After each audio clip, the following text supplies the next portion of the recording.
Bom, estamos gravando. Eu vi no Instagram do Breno que ele foi campeão de futebol. Conta aí essa história, Breno. Campeonatinho esse final de semana, foi de supetão. Eu não ia, Master? não. Entendi. É, tem categoria livre, nós jogamos a Master acima de 40, né? Aí você não ia não, mas você foi só para ganhar o campeonato, né? Pra decidir. Aí, Entendi. uma colega meu, a mãe dele piorou no hospital e teve que voltar. Aí sobrou espaço lá, eu catei a patroa e as meninas aqui e fomos. Foi lá em Mangaratiba. É, Caraca, sei onde Rio. é. Já fui É. muito lá. Aí fomos lá e ganhamos. Foi bom, teve bom. Campeonatinho só de médico. Que Bacana merda, hein? demais. Mas por isso você ganhou, cara. Mas teve bom. Mas aí, Carol, eu não tô vendo a tela, Só um não. minutinho que deu um pequeno pau aqui. O computador parou. Mas vai ligar.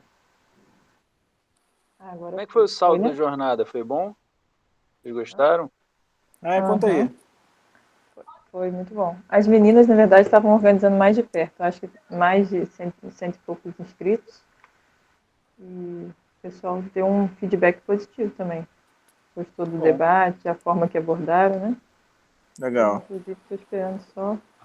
Ai, apareceu tudo, meu Deus. Espera. Foi Inclusive, bom. Breno, o doutor Ricardo adorou você, não sei se você viu. Não, eu tive que sair. Eu tava arrumando os trem aqui para viajar de supetão. Ele te citou quase toda a palestra dele só. Que Adorou bom, é. você. Que bom.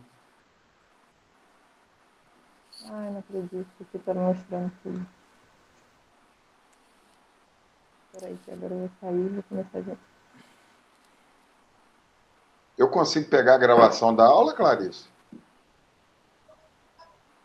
Ô, Breno, eu vou tentar te mandar o link no YouTube. Acho que Ah, dá não, para você ver. No YouTube eu acho que eu consigo, que eu fiz a inscrição minha também, né? Aham. Deve estar ativo, né? O link, né? Eu acho que sim, fica ativo sim. Aí eu baixo lá então. Ué. Você vai ver, ele te citou o tempo inteiro. Falou que concordava com você, discordou só uma vez lá, que falou que tinha que discordar pelo menos uma vez. Que bom. Foi bem legal. O Ricardo, Breno, é um médico nefrologista aqui, enfim, que ele é deficiente visual, cara. É mesmo? Ele perdeu quase mais de 90% da visão, sabe? Mas, assim, durante a residência ele já percebeu que ia perder a visão, estudou bastante e tal, e não parou de trabalhar não, cara. Assim, Bacana. e é Pois muito, é, cara. assim, falando de Legal. uma forma bem rasgada, né? É um cara que era para estar aposentado por deficiência, né? É, pô. Mas não para, sabe? Que bom. E bem Louvável, interessante né, cara? esse lado da história, é muito interessante, cara. Eu não sabia. Eu vi É, que tinha uma mulher que ajeitou para ele a câmera, é, posicionou a câmera e tal, é. mas não sabia, não. Bacana. Legal. Tipo de coisa que faz a gente ver que não tem problema nenhum, né, cara? Não, e às vezes ele fala umas coisas tão assim, eu não sei se quem convive com ele sabe, né? Ele fala umas coisas tão pertinentes, sabe? Eu falo, pô, esse cara tá inventando, cara.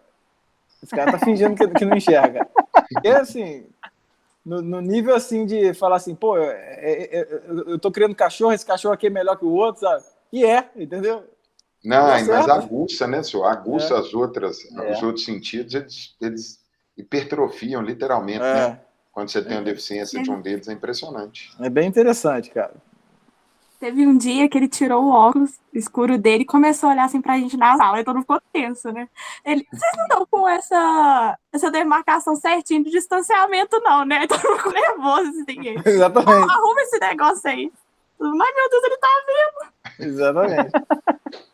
desse tipo. Bacana. Até a forma que a paciente entra no consultório também, ele fala, tá vendo? Essa paciente está de cabelo preso. Aí eu falo, ué, como assim? Tudo... Aí ela queria dizer que ela se arrumou um pouquinho para vista, que aí vai abordando a parte emocional e tal do paciente. Isso é uma coisa que você não percebe normalmente. O negócio é É, esse. Ou você arranja um jeito, ou você arranja desculpa, né? ele falou que vai arrumar uma arma agora, cara. É mesmo?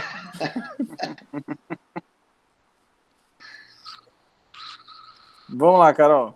Vamos começar? Então, Água na apresentação. Carol. Quem lembra disso? Do Água na Carol. Lembra não? Aquele Eu programa não era nascida, não. do Ratinho, sei lá, perguntaram para uma modelo chamada Carol qual é o nome da cavidade óssea onde ficam as órbitas. Onde fica. Aí ela falou assim: astronauta? Aí ele, água na Carol, aí jogava água nela. Ó, então vamos lá. Esse é o caso clínico escolhido pela aluna, Lorena, e como ela não pôde apresentar, eu vou apresentar para ela. A vinheta do caso que foi disponibilizada na sexta-feira. Paciente masculino de 24 anos de idade deu entrada em nosso serviço em julho de 1999, com história de desequilíbrio e turbação visual há uma semana. Negava febre, alterações gastrointestinais ou fraqueza muscular. Ao exame, o paciente encontrava-se consciente, orientado, normotenso e sem alterações clínicas significativas. Apresentava marcha atáxica que piorava com o fechar dos olhos. O exame da força muscular não evidenciou déficit motor. Os reflexos osteotendinosos estavam abolidos globalmente. O reflexo cutâneo plantar apresentava-se em resposta em flexão bilateralmente. A sensibilidade superficial estava preservada e a profunda revelava discreta diminuição da sensibilidade vibratória nos 4 membros. Quem quer falar?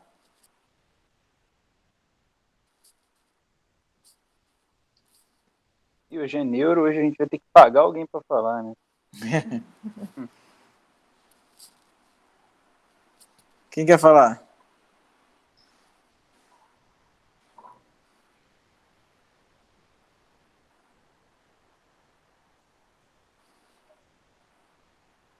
Todo mundo mais perdido que Boa isso aí, noite, poder, né? Bruno. Fala, sabe? Boa noite, professores. Esse quadro, como falaram aí, né, é um quadro neurológico. Quando eu vejo as alterações ao exame físico, me lembra de alguma alteração a nível de sistema nervoso central, de encéfalo, telencéfalo, medula. No caso, seria um síndrome de neurônio motor superior. Agora, o que viria a gerar um desequilíbrio, turbação a uma semana, eu acredito que nada vascular. Então, eu procuraria aí uma doença inflamatória ou uma doença autoimune e seguiria por aí, mas não precisaria em AVC, nenhuma doença vascular e iria para o sistema nervoso central, ou seja, encéfalo, telencéfalo e só. Tá, só te dar um contraponto aqui, né? Eu entendi. Você pensa assim, nada quando tem uma coisa muito aguda na neurologia, tem que pensar que tem sangue de mais ou de menos, né? Ou sangrou, isquemiou. Mas, assim, por que você não quer topografar isso aí no nervo periférico, entendeu? Por que tem que ser sistema central? Essa é uma pergunta que eu faço, sabe? Não, desculpa, eu errei aqui totalmente, porque os reflexos tendinosos estão abolidos, né? Então seria síndrome de neurônio motor inferior, né?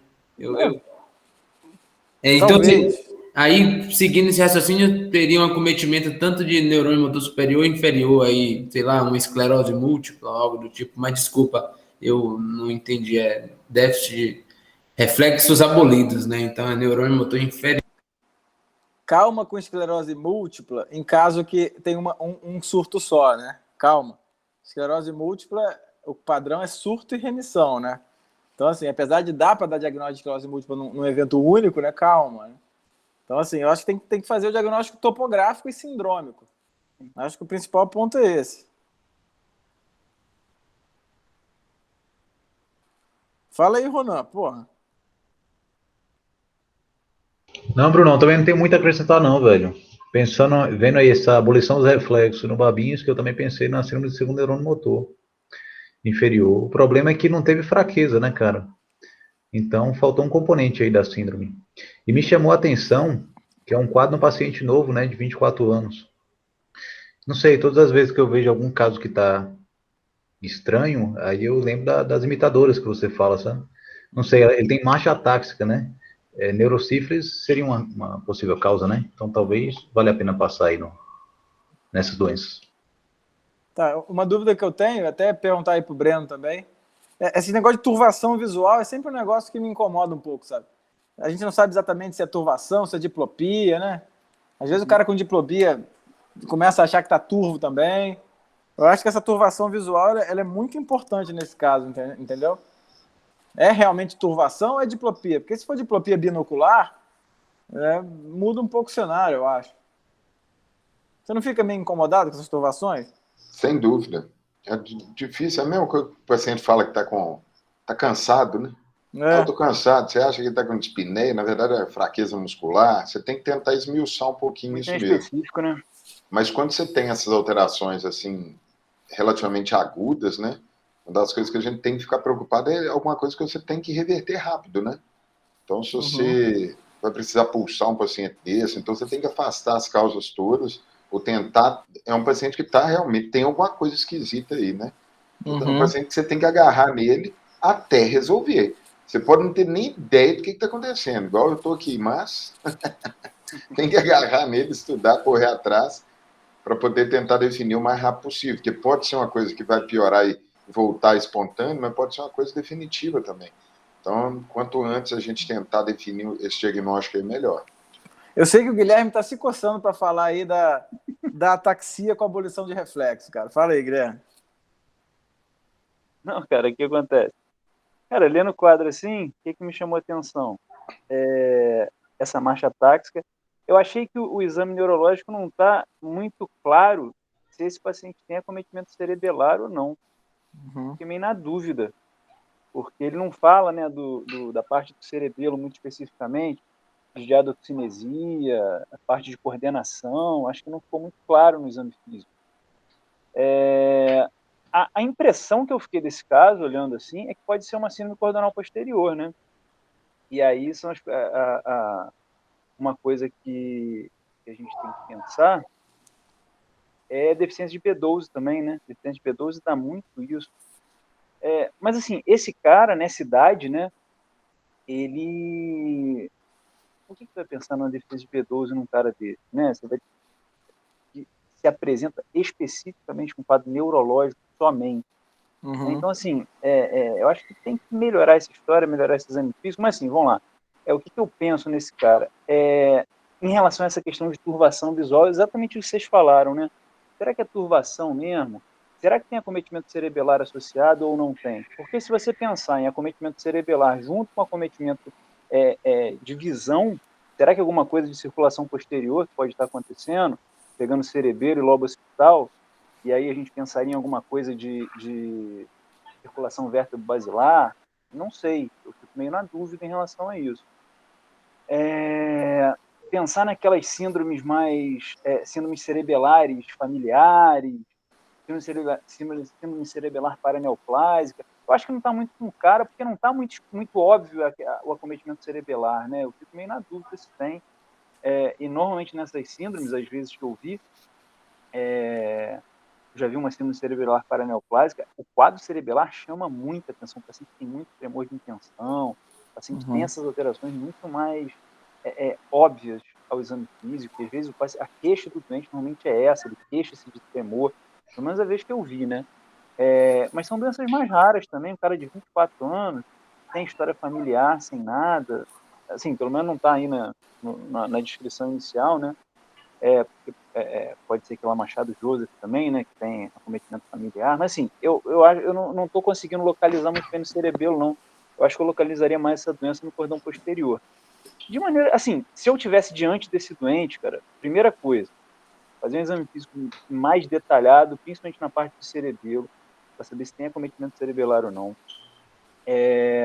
Uma neuroimagem, certamente, começar a acontecer, mas o caso vai acabar em ressonância. Acho muito pouco provável que hoje em dia um doente de 24 anos de idade não fosse fazer uma ressonância. Eu acho que certamente ele faria um LIPOR, né, para a gente, assim, não está muito óbvio, mas também eu fico com dificuldade de descartar, porque ele não tem fraqueza, né? Então pensar em Guillain-Barré, alguma síndrome inflamatória de medula, fica mais complicado, né? Pensar porque não tem, sem ter fraqueza, é esquisito. Mas eu acho que tinha que fazer um líquor para ver o padrão desse líquor, colher um VDRL desse líquor, que acho que sífilis é sempre uma possibilidade, hormônio de tireoide, dosagem de B12, assim, avaliar uma eletroneuro, né? O cara tem abolição de reflexo. Mas eu fico muito na cabeça com a história do cordão posterior. Foi o que mais me chamou a atenção. O cara tem Romberg positivo, tem alteração de sensibilidade vibratória, então ele tem alteração de sensibilidade profunda. Foi o que mais me chamou a atenção. Então, eu pensaria inicialmente, pensaria nisso que eu falei, né? É o que eu faria para conduzir esse caso a princípio. Mas eu acho que o mais, talvez o mais provável seja B12, sífilis, mais o quê? Acho que é isso. Mas eu acho que para conduzir o caso é isso tudo que eu falei. Então, o diagnóstico de trabalho que eu teria era o mesmo, cara. Eu acho que eu faria a mesma coisa, uma ressonância e um líquor. Mas eu fico muito curioso numa deficiência de cordão posterior, fazendo turvação visual e Estranho, né? alteração de reflexo, né? Então, assim... Esquisito, isso eu acho não estranho. faz muita parte, não faz muita, né? Não combina muito sim. bem, né? Tem as variantes de Guillain-Barré, né? Lembrar que Guillain-Barré é uma polineuroradiculopatia sensitiva motora flácida e arreflexa, mas tem umas que dão hiperreflexia. Guillain-Barré é meio confuso, Guillain-Barré é muita coisa, né, cara? Pode ser a variação isso aí, sabe? A variação de Miller-Fischer, ela dá oftalmoplegia, né? Classicamente dá oftalmoplegia, abolição de reflexo e ataxia, né? Então eu acho que pensar numa doença desmielinizante seria um ponto bem importante aí, né? Mas tem que continuar o exame físico neurológico, né, Carol?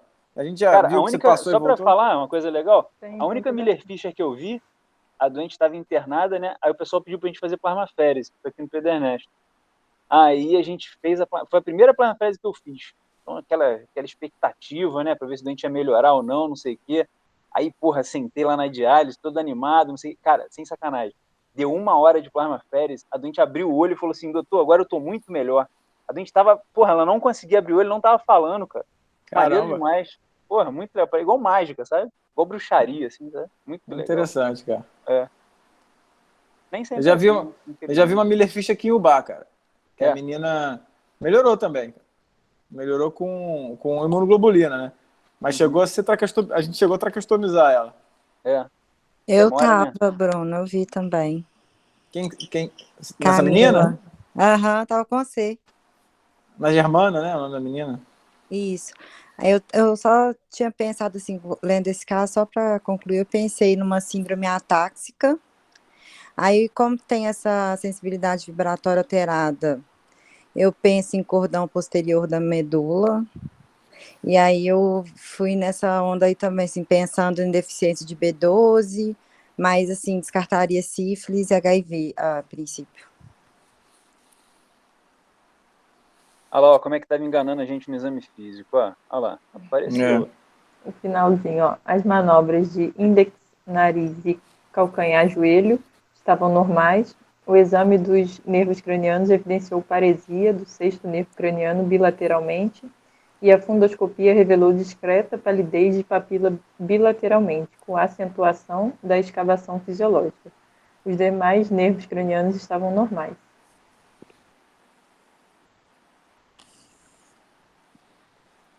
Pegou abducente, então, bilateral, né?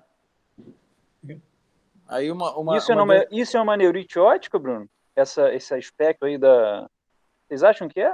Essa alteração da escavação, essa papila mais pálida? Cara, tudo que tem discreto é um negócio que a gente assim, discreto, o cara tá em né? cima do muro, né? Não sei, cara. Eu tenderia a deixar essa neurite óptica meio no bolso, sabe? Eu acho que tá tão exuberante o nervo periférico, não sei, minha impressão. Pensando numa doença desmielinizante aguda que não mudaria o diagnóstico de trabalho agora, sabe? Uhum. A não ser que você faça uma ressonância, aparece um monte de lesão desmielinizante no sistema central, mas não tô conseguindo ver outra coisa além, sabe? Desse cenário. E esse doente, como o Breno falou, tem que correr, né, cara? Ressonância para ontem, tem que fazer as coisas rápido. Esse doente não pode ficar esperando, não. Normalmente esse paciente chega sexta-feira de tarde. Sexta-feira, né? Sexta-feira, 4 da tarde. Só para fuder a gente. Exatamente. Aí o cara fica, aí não consegue fazer nada, o líquor não faz, aí colhe o líquor, não faz o que você precisa, só na segunda-feira tem que recoletar líquor. Exatamente. Quando chega na quarta é porque quinta é feriado. Né? É isso aí. Pode seguir aí, Carol. Agora os exames complementares, tá? Que vocês pediram. do que vocês me pediram, tem que os exames laboratoriais de rotina estavam normais, as sorologias para Epstein-Barr, vírus da imunodeficiência humana e citomegalovírus foram negativas, a pesquisa de anticorpo anti-GQ1B, que é o anticorpo gangliosídeo, não pôde ser realizada. A eletroneuromiografia realizada uma semana após o início dos sintomas não evidenciou anormalidades. O potencial evocado visual por padrão reverso evidenciou comprometimento bilateral do nervo óptico. A tomografia de crânio, a ressonância magnética e o eletroencefalograma não evidenciaram anormalidades. O líquor mostrou dissociação proteinocitológica. O paciente evoluiu com melhora progressiva do quadro clínico em 2 semanas, não tendo sido instituído tratamento com imunoglobulina endovenosa, plasmaférese ou corticoides, em vista da melhora clínica precoce. E falando na evolução do paciente, após 3 meses, ele estava clinicamente recuperado, não mais referindo qualquer sintoma. Bom, podemos ir embora, então, né? Curou sozinho, embora. Não precisava da gente, não. Mas olha... Era um Guillain-Barré, então? É uma doença né? desmielizante aguda, né? É uma variante de... Ô, Ronan, não é surto e remissão, porque só teve um surto, né? Não dá para falar. E a gente não pegou doença desmielizante ainda. Então não é um padrão esperado que vá de surto e remissão, de início de esclerose múltipla, porque não tem doença desmielizante. Mas, assim, não é doença do sistema nervoso central. Um quadro que durou menos de 3 semanas. Fechando a tríade da Miller-Fischer. O que ficou aí interrogado foi o nervo óptico, mas tem dissociação albuminocitológica, né? Então é doença desmielinizante, é uma polineuropatia desmielinizante aguda, né? Não tenho muita dúvida disso, eu acho. Não tenho dúvida, eu acho, é foda, né? E aqui fala do quadro clínico, então, para confirmar. Oftalmoparesia, ataxia e arreflexia associados à hiperproteinorraquia possibilita o diagnóstico de síndrome de Miller-Fischer. No caso relatado, além do quadro clássico, observou-se comprometimento do nervo óptico bilateralmente pelo exame potencial evocado visual. O comprometimento dos nervos cranianos é frequente nas polirradiculoneurites agudas, particularmente o 7º, 9º, 10º, 6º e o 3º. Carol, no exame físico ele não tinha oftalmoplegia, não tinha? Em ordem decrescente. Só tinha acometimento na ressonância, não foi? Do 6º par? Foi. Não, no exame físico ele tinha já. Não tinha. Tinha clinicamente. Tinha. Tinha. Tinha a tal da turvação. Ele estava com a visão turva. Não, mas tinha sim, tinha 6º par, volta lá. Exame físico. É nessa aqui, né? Ele não tinha Aí, ó. turvinho. Paresia do 6º par, do 6º nervo. Ah, o exame dos nervos cranianos, tá. Beleza. Então é isso aí, né? Acertamos uma, hein? Depois de 20 semanas, hein? Não, a gente acerta todas, mas a gente não fala, né? E aqui ele bota em questão também a etiologia da ataxia, né? Se é origem sensitiva ou cerebelar. E no paciente ali em questão parecia ser sensitivo frente ao caso clínico descrito. Fica só um pouquinho da doença. Só um parênteses, você falou assim, existe paresia de nervo? Não, mas a gente usa o termo paresia do 6º par, do 7º par, se referindo ao componente motor desses nervos, né? É uma forma de você usar, mas tecnicamente está errado mesmo. Mas a gente usa, né? Tem a paralisia do 7º nervo. Outra coisa que o pessoal fala errado, paralisia do 7º par à direita, né? Então não é paralisia do 7º par, né? Paralisia do 7º nervo à direita, entendeu? Então, assim, é algumas coisinhas que a gente vai falando. É igual fraqueza motora, né? Fraqueza motora é meio que pleonasmo também, né? Fraqueza motora. Mas o que importa é que a gente está entendendo o que a gente está falando, sabe? Mas, dá para entender bem, né? Eu acho que esse tipo de erro, ele é melhor do que quando que o Breno estava falando, quando você chama de astenia uma fraqueza, né? Que aí não é mesmo, sabe? Então, tem que ter um rigor, mas o rigor tem que ser com a realidade, né? E não contra a realidade, sabe? É isso. Falando sobre a associação da neurite óptica com a síndrome de Miller-Fischer, embora não comprovada laboratorialmente, fazem menção ao possível acometimento do sistema nervoso central na síndrome. E a síndrome de Miller-Fischer se caracteriza pelo desenvolvimento de autoimunidade contra proteínas antigênicas da mielina do nervo periférico. E aí poderíamos conjecturar que a neurite óptica poderia ser decorrente de acometimento autoimune contra proteínas antigênicas em comum com a bainha de mielina do nervo periférico. Então, esse paciente teria associação. Tem uma associação de mielefício com neurite óptica, né? Uhum. No comum aparecer isso, né, Carol?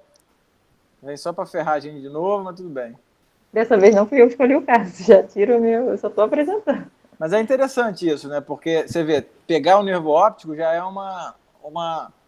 um fator de confusão para um quadro de uma polineuropatia aguda, né? Isso é curioso. Luciano chegou em casa, tirou a máscara. Cheguei. Mas casinha, hein? Casinho bem complicado, né? O que um gastro faria no caso desse, Luciano? Eu chamaria Não, o pode chamar ninguém, não. pediria B12. Mas eu pensei Tá. meio pro lado do Guilherme, eu pensei mais assim, inicialmente pensei num quadro cerebelar, mas aí já fui pensando mais uma coisa mais pro lado da B12, por aí, né? Tração metabólica. Na dúvida, autoimune, né, Breno? Quando você não sabe o que é, né? Idiopático. Esse aqui é tipo caso. Se você não atrapalhar, fica bom, né? O cara deu muita sorte, né, cara? Melhorou sozinho, né? Pô, show. Muito legal o caso, cara. Interessante. Bem interessante. Alguém quer falar alguma coisa? Vocês podiam fazer propaganda da sessão aí, pra gente retomar o nosso quórum aí, pô. Quem tá sempre presente aí, podia fazer uma propaganda aí, né? A gente caiu tanto aí na... A gente Eu acho que é o horário, eu tô achando que foi o Culpa de horário. vocês, pô. É. Por culpa de vocês. Esse é o problema. Eu tenho aula, gente. Acho que a galera acostuma aí, sei lá.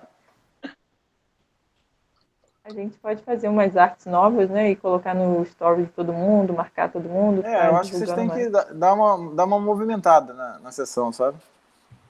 Pra ter mais gente. Apesar de ter aí 40 pessoas, sei lá, 30 tá bom também. Até a Flávia tá aí. Cadê a Flávia? Ô, menino, me deixa em paz. Calma, Flávia. Onde é que você tá? Tá chique aí o lugar que você tá? Eu tô em Torres. Você sempre diz que eu sou chique. Mas ué. Você é a mais refinada de todos nós aqui. Quando você entra, a gente para de falar besteira. Mas é porque eu não falo nada, né? Porque se eu for falar é besteira. Puta. E é isso, galera. Bom demais. Show. Deixa eu parar de gravar aqui. Fechou. Curto